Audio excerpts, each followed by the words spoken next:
पदार्थ अतीत, भावातीत जगत के लिए। तिब्बत में तो जैसा हमने तिलक आविष्कृत किया, तिब्बत ने तो ठीक ऑपरेशंस भी आविष्कृत किए,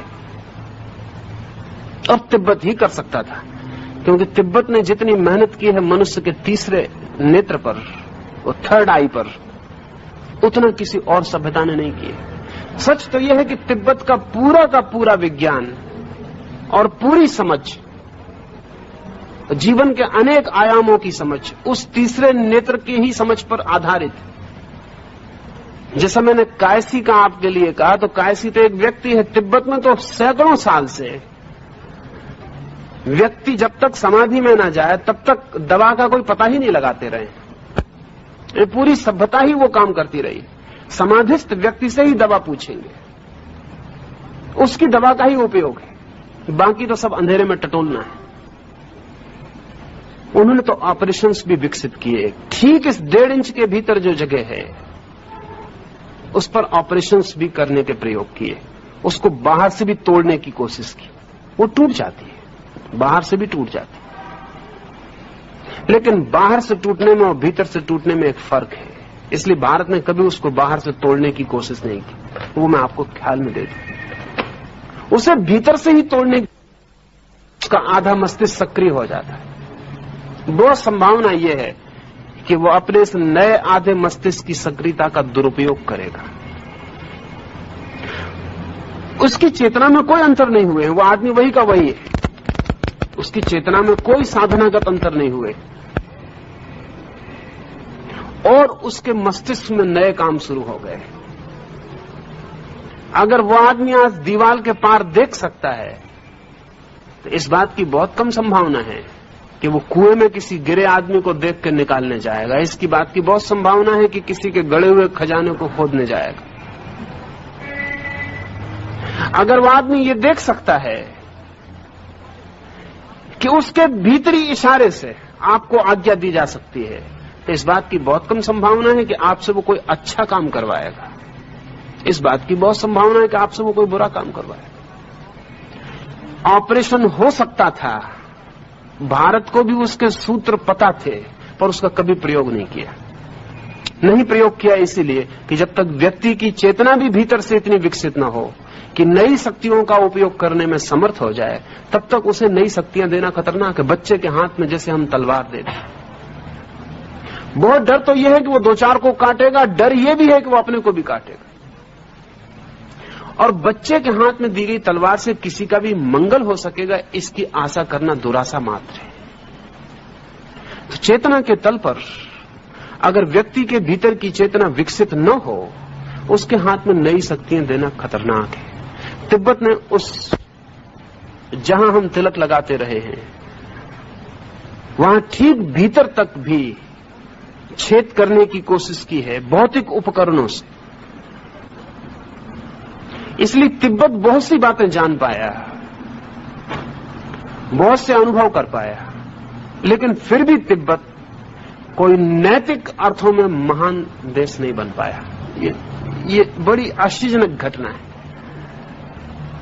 तिब्बत बहुत काम कर पाया, लेकिन फिर भी नैतिक अर्थों में वो एक बुद्ध भी पैदा नहीं कर पाया। उसकी जानकारी बढ़ी, उसकी शक्ति बढ़ी, अनूठी बातों का उसे पता चला, लेकिन उन सब का उपयोग बहुत छोटी बातों में हुआ।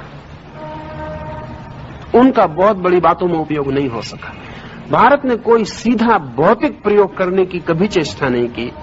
चेष्टा यह की कि भीतर से चेतना को इकट्ठा करके इतना कंसंट्रेट, इतना एकाग्र किया जाए कि चेतना की शक्ति से ही वो तीसरा नेत्र खुल जाए, उसके ही प्रवाह में खुल जाए। क्योंकि उसके प्रवाह को तीसरे नेत्र तक लाना एक बड़ा नैतिक उपक्रम है। उसे इतना ऊपर चढ़ाना, क्योंकि साधारणतः हमारा मन नीचे की तरफ बहता है। सच तो यह है कि हमारा मन सेक्स सेंटर की तरफ ही बहता रहता है। हम कुछ भी करते हो, हम चाहे धन कमाते हो, चाहे पद की चेष्टा करते हो, चाहे कुछ भी करते हो, हमारा सब करने के पीछे कहीं गहरे में काम वासना हमें खींचती रहती है। धन भी हम कमाते हैं तो इसी आशा में कि उससे काम खरीदा जा सके, और पद की भी हम इच्छा करते हैं इसी आशा में कि पद पे बैठकर हम ज्यादा शक्तिशाली हो जाएंगे काम को खरीद लेने में। इसलिए अगर पुराने दिनों में राजा की इज्जत का पता इससे चलता था कि कितनी रानियां उसके पास है, तो वो ठीक मेजरमेंट था, वो ठीक क्योंकि पद का और कोई मूल्य क्या है, पद का करोगे क्या, कितनी स्त्रियां तुम्हारे हरम में, उससे पता चल जाएगा कि तुम कितने बड़े पद पर। पद का भी उपयोग, धन का भी उपयोग घूम के तो काम वासना के लिए ही होना है। हम जो भी करेंगे हमारी सारी शक्ति काम के केंद्र की तरफ दौड़ती रहेगी, और जब तक शक्ति काम के केंद्र की तरफ दौड़ रही तभी तक व्यक्ति अनैतिक हो सकता है। अगर शक्ति को ऊपर की तरफ दौड़ानी है तो काम की यात्रा रूपांतरित करनी पड़ेगी। अगर आज्ञा चक्र की तरफ शक्ति को ले चलना है तो काम की यात्रा को बदलना पड़ेगा, रुख, पूरा ध्यान, पीठ ही फेर लेनी पड़ेगी नीचे की तरफ और मुंह करना पड़ेगा ऊपर की तरफ, ऊर्ध्वमुखी होना पड़ेगा। ये जो ऊर्ध्व गमन है ये यात्रा बड़ी नैतिक होगी, इसमें इंच इंच संघर्ष होगा, इसमें एक एक कदम कुर्बानी होगी, इसमें जो क्षुद्र है वो खोने की तैयारी दिखानी पड़ेगी ताकि विराट मिल सके, इसमें कीमत चुकानी पड़ेगी। और इतनी सारी कीमत चुका के जो व्यक्ति आज्ञा चक्र तक पहुंचता है उसे जो विराट शक्ति उपलब्ध होती है वो उसका दुरुपयोग कैसे कर पाएगा? तो दुरुपयोग का कोई सवाल नहीं उठता। दुरुपयोग करने वाला तो इस मंजिल तक पहुंचने के पहले समाप्त हो गया होता है। इसलिए तिब्बत में ब्लैक मैजिक पैदा हुआ, ये ऑपरेशन की वजह से। तिब्बत में अध्यात्म कम पैदा हुआ और जिसको हम कहें कि शैतानी ढंग का उपद्रव ज्यादा पैदा हुआ, ब्लैक मैजिक पैदा हुआ। इस तरह की ताकत हाथ में आनी शुरू हो गई। सूफियों में एक कहानी है जीसस के बाबत, ईसाइयों में उसका कोई उल्लेख नहीं है, इसलिए मैं सूफियों से कहता हूं। जीसस की बहुत सी कहानियां सूफियों के पास हैं, ईसाइयों के पास नहीं है। कई बार तो बहुत महत्वपूर्ण घटनाएं मुसलमानों के पास हैं, ईसाइयों के पास नहीं है। जीसस के जीवन, ये घटना भी उनमें से एक है कि जीसस के 3 शिष्य जीसस के पीछे पड़े और उनसे कहते हैं कि हमने सुना है और देखा भी कि आप मुर्दे को कहते हैं कि उठ जाओ और वो उठ जाता है। हमें तुम्हारा मोक्ष नहीं चाहिए, हमें तुम्हारा स्वर्ग नहीं चाहिए, हमें तो सिर्फ ये तरकीब सिखा दो, ये मरा हुआ आदमी कैसे जिंदा हो जाए। जीसस उनसे कहते हैं लेकिन ये मंत्र का उपयोग तुम स्वयं पर कभी ना कर पाओगे, क्योंकि तुम मर चुके होगे, फिर मंत्र का उपयोग कैसे करोगे, और दूसरे को जिलाने से तुम्हें क्या फायदा होगा। मैं तुम्हें वो तरकीब बताता हूं जिससे कि तुम मरो ही नहीं। वो कहते हैं हमें इसका कोई, आप हमें बहलाएं मत, हमें तो ये मुद्दे की बात बता दें, ये चीज जानने जैसी है। वो इतने पीछे पड़े हैं कि जीसस ने कहा कि ठीक है। जीसस ने उन्हें वो सूत्र बता दिया जिस सूत्र के उपयोग से मरा हुआ जिंदा हो जाता। वो तीनों भागे, उसी दिन जीसस को छोड़कर भाग गए मुर्दे की तलाश में। अब देर करनी उचित नहीं, मंत्र में कोई शब्द भूल जाए, कोई गड़बड़ हो जाए, इसका जल्दी प्रयोग करके दे। दुर्भाग्य, गांव में गए, कोई मुर्दा नहीं। दूसरे गांव की तरफ निकले तो बीच में अस्थि पंजर पड़ा हुआ मिल गया। तो उन्होंने कहा कि ठीक, मुर्दा भी नहीं मिला, चलो यही ठीक। मंत्र पढ़ा, जल्दी थी बहुत, वो शेर के अस्थि पंजर थे। शेर उठ कर खड़ा हो गया, वो उन तीनों को खा गया। सूफी कहते हैं कि यही होगा। वो जो कुतूहल और अनैतिक चित्त का कुतूहल खतरे में ले जाता है। बहुत बार बहुत से सूत्र जानकर भी छिपा लिए गए बार बार कि वो गलत आदमी के हाथ में न पड़ जाएं। सामान्य आदमी को भी खबर दी गई तो उसे इस ढंग से दिया गया कि जब वो योग्य हो जाए तभी उसे पता चल पाए। सोचेंगे आप तिलक के संबंध में मैं ये क्यों कह रहा हूं। हर बच्चे के माथे पर तिलक लगा दिया जबकि उसे कुछ पता नहीं है। कभी उसे पता होगा,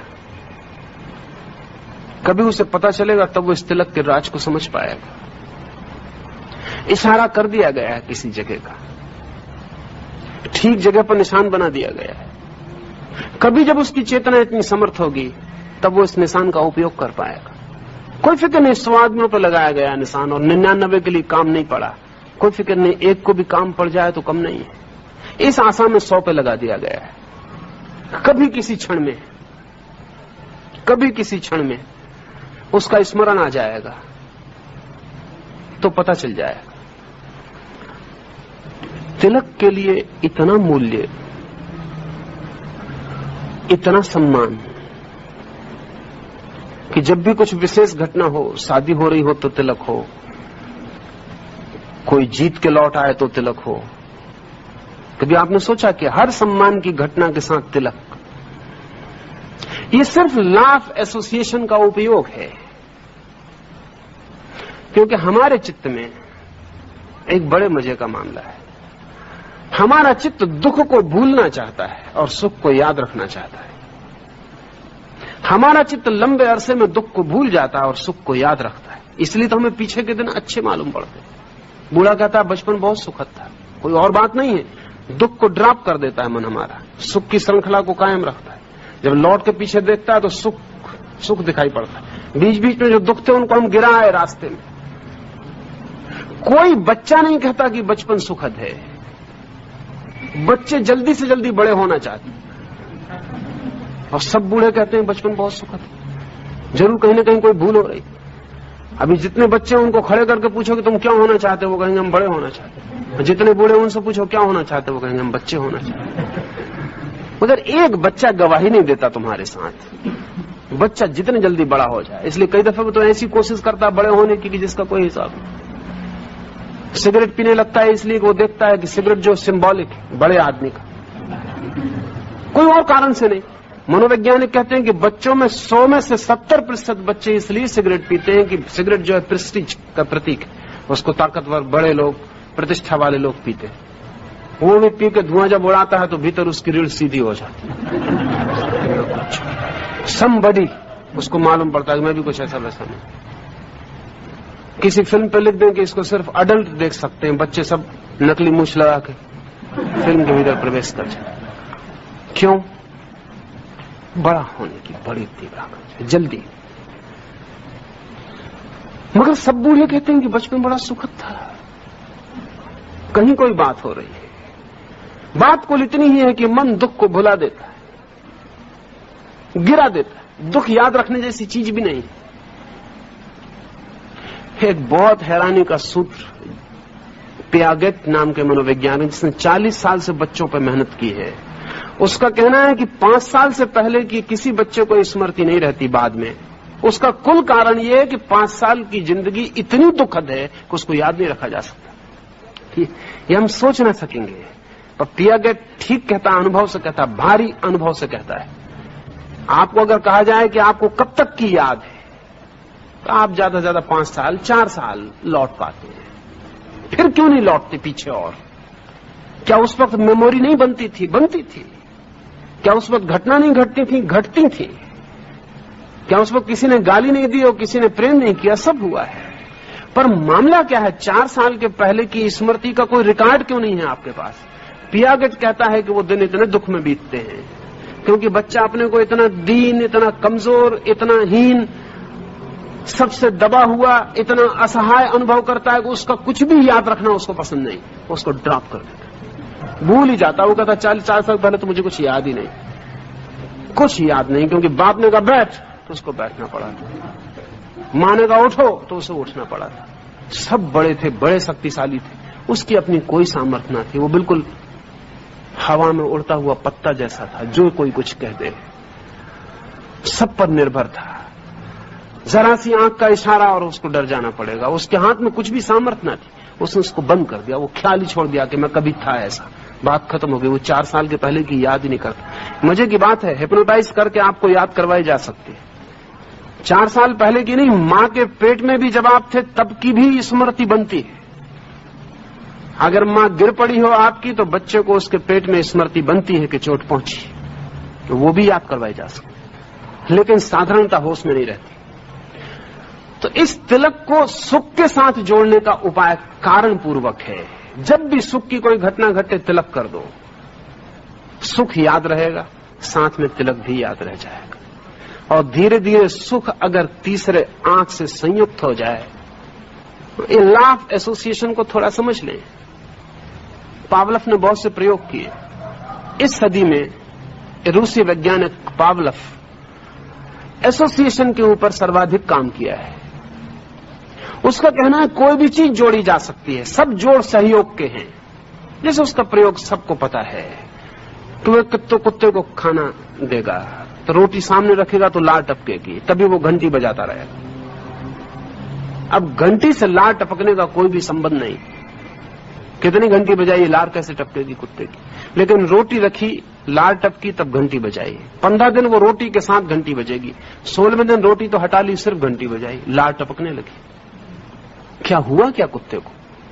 घंटी से लार का कोई भी नैसर्गिक संबंध नहीं है, लेकिन अब संबंध जुड़ गया, रोटी के साथ घंटी एक हो गई। घंटी का बजना रोटी की याद बन गई, रोटी की याद चक्र शुरू हो गया उसके मन में, रोटी का लार टपकनी शुरू हो गई। घंटी प्रतीक की तरह आ गई, वो रोटी का सिंबल हो गई। इस कानून का उपयोग तिलक में किया गया है। आपके सुख के साथ तिलक को सदा जोड़ा।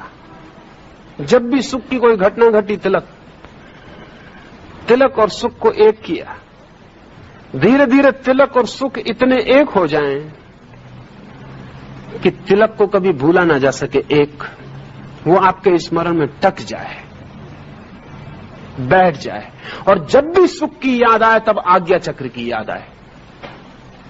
जब भी सुख की याद आए तब जो पहली याद आए वो आज्ञा चक्र की याद आए।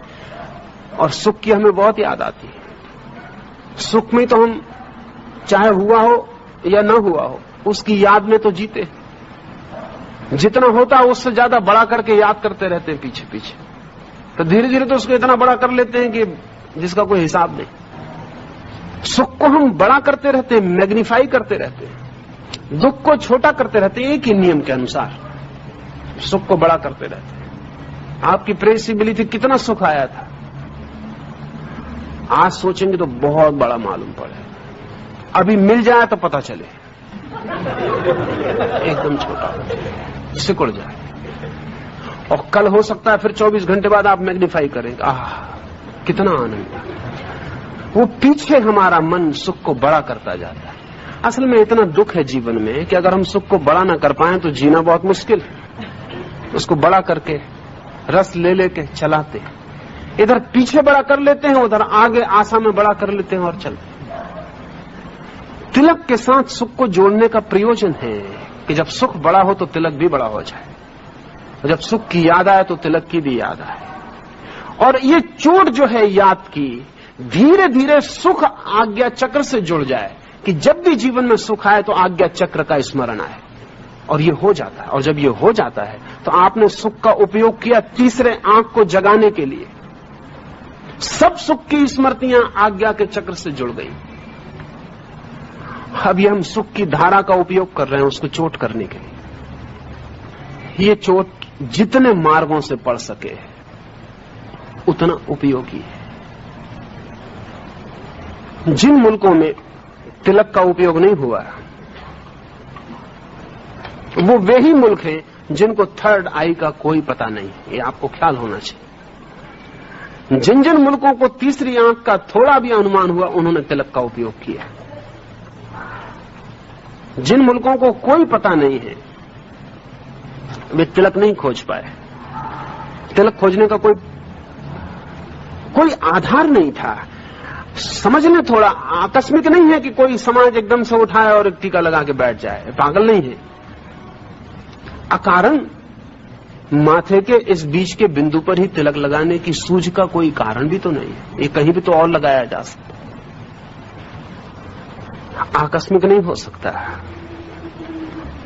उसके पीछे कारण हो तो टिक सकता है, और भी आपको एक दो तीन बातें इस संबंध में कहूं। एक, आपने कभी ख्याल न किया होगा, जब भी आप चिंता में होते हैं तब आपकी तीसरी आंख पर जोर पड़ता है, इसलिए माथा पूरा का पूरा सिकुड़ता है।